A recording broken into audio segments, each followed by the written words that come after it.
आऊज़ु बिल्लाहि मिनश्शैतानिर्रजीम बिस्मिल्लाहिर्रहमानिर्रहीम। अस्सलामु अलैकुम या अली मदद। मोमिनीन और मोमिनात की खिदमत में इसमें आज़म का आज एक बेइंतहा मुजर्रिब और जलाली तरीन वजीफ़ा अमल लेकर आए हैं। इसमें आज़म के इस मुजर्रिब तरीन वजीफ़े अमल को मोमिनीन और मोमिनात ने खुसूसी तौर पर 17 ज़िलक़द के पूरे दिन में किसी भी वक्त निस्फ़े शब तक कर लेना है।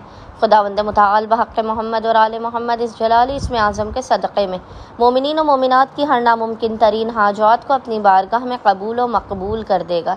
हर बला मुसीबत आफत परेशानी नागहानी बीमारी और दुखी को उनकी ज़िंदगी से दूर कर देगा। हर बंद दरवाजे को खोल देगा और इसको रोज़ी में बेपनाह बरकत और वसअत अता कर देगा।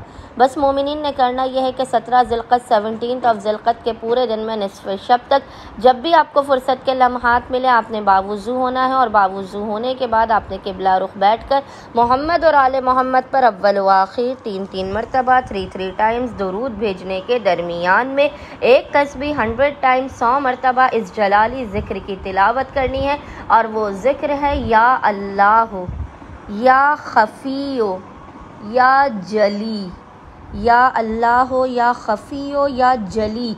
और खुदावंद मुताल को मोहम्मद और आले मोहम्मद का इस जलाली इसमें आज़म का वासिता देकर अपनी हाजात को तलब करना है। मसाइल के ख़ात्मे, रिस्क में बरकत की दुआ करनी है, बंद दरवाज़ों के खुलने की दुआ करनी है। इंशाअल्लाह ताला खुदावंद मुताल अपने वसी व अरीज़ ख़ज़ानों से मोमिनीन की खाली झोलियों को भर के उन्हें बामुराद कर देगा। अल्लाहुम्मा सल्लि अला मुहम्मद व आले मोहम्मद व अज्जिल फ़राजहुम अजमाइन।